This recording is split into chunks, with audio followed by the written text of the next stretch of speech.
The marriage market. The air crackled with excitement, as whispers of the upcoming marriage market ceremony echoed through the kingdom.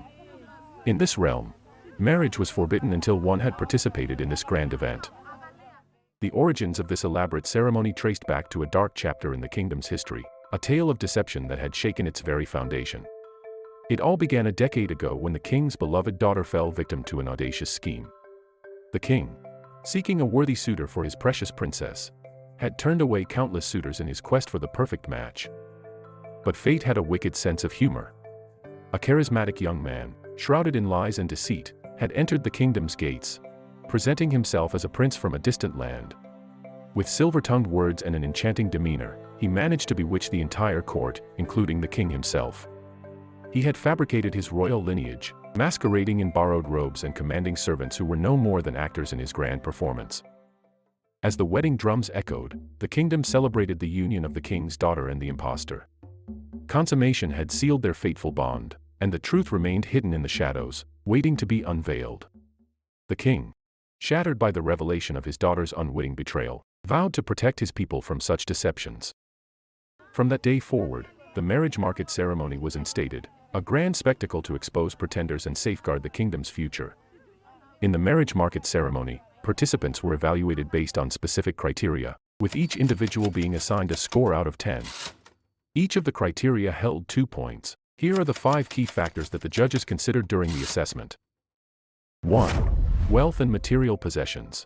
In this kingdom, wealth and material possessions held great significance. Participants' family background and financial standing played a pivotal role in the evaluation process. The judges considered the extent of land ownership, livestock, and other valuable assets as indicators of stability and security in a potential marriage. 2. Chastity for both genders. The virtue of chastity was highly valued in this traditional society. Both young men and women were assessed based on their perceived purity and moral conduct. Any hint of impropriety or questionable behavior could lead to a significant deduction in their score, as it was believed to reflect on their integrity and suitability for marriage. 3. Physical appearance. The outward appearance of participants was a key aspect in the evaluation process. Judges meticulously scrutinized their facial features, body proportions, and overall attractiveness.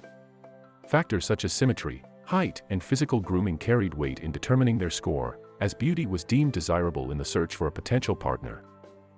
4. Work ethic and skills.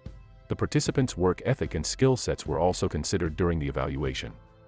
Young men typically underwent apprenticeships for a period of 2 years, and their employers' recommendations played a crucial role in their assessment. On the other hand, young women were expected to have acquired proficiency in mandatory fields such as midwifery, sewing, culinary arts, or other chosen crafts. The judges took into account their dedication, diligence, and mastery of these skills. 5. Poise and demeanor. The way participants carried themselves and their ability to exude confidence and grace were paramount in the evaluation process. Judges closely observed their posture, gestures, and composure, searching for signs of self-assurance and social grace. Those who displayed a poised and confident presence were more likely to garner higher scores, as it indicated their potential for harmonious interactions in a marital union. Noma and her friend Thandi arrived at the bustling market early in the morning. They squeezed their way through the crowd, exchanging greetings with familiar faces along the way. Thandi turned to Noma, a mischievous twinkle in her eye. "So, Noma, what do you think we're going to score today?" she asked, her voice filled with playful curiosity. Noma chuckled and thought for a moment. Well, I'm hoping for maybe a 6 or an 8. Anything below a 6 is difficult to work with, she replied, a hint of laughter in her voice. Thandi nodded, understanding the unspoken challenges that came with low scores. "Well, at least your father came into some money last year," she remarked, a hint of envy in her tone. "That wealth category won't be a problem for you." "Yes, that's true, Thandi. If only I knew where all that money went. My father claims he invested it, but I have my doubts. I'll be lucky if I even score a 0.5. Thandi placed a comforting hand on Noma's shoulder. Both girls kept quiet for a while observing the scene.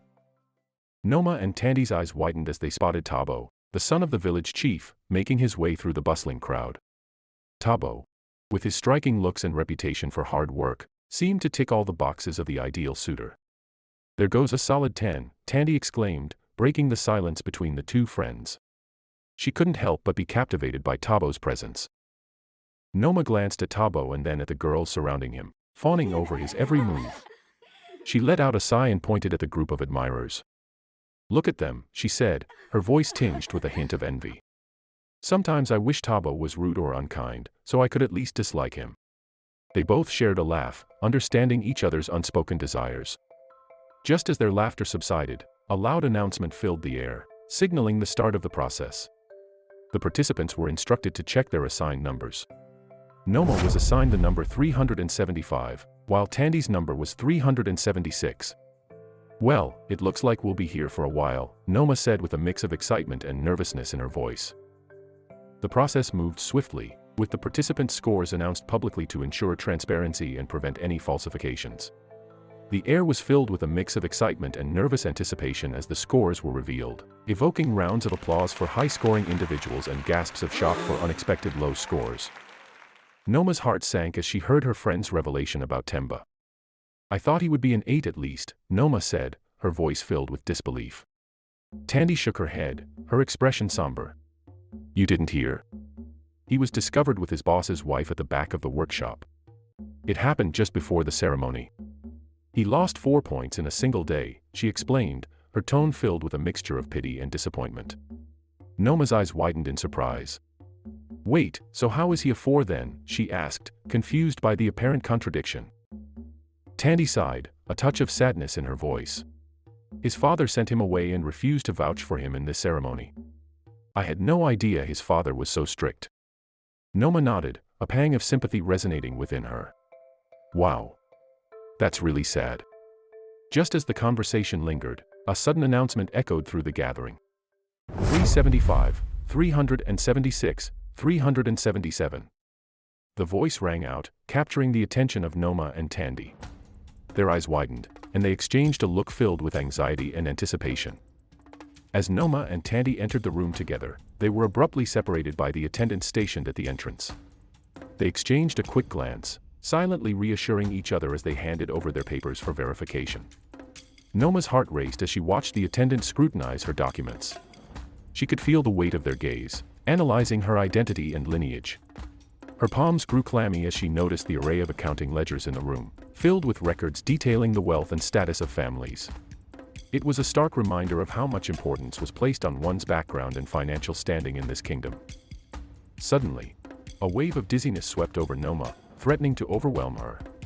She fought to keep herself composed, not wanting to give away any signs of weakness. This was one of the most crucial moments in a young adult's life, and she knew that her score would determine not only her perceived worth but also her prospects for the future. The process continued swiftly, and Noma marveled at how well coordinated and efficient it was. The attendants seemed to move with purpose, their hands gliding over the pages, calculating and verifying.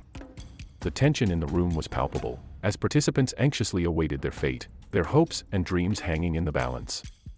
Finally, the moment arrived. The attendants, holding their pens and ledgers, approached Noma and Thandi simultaneously. With bated breath, they heard the words that would determine their scores. 8. The attendant announced, the number reverberating through the room like an electric shock. Noma's heart skipped a beat as she absorbed the significance of her score.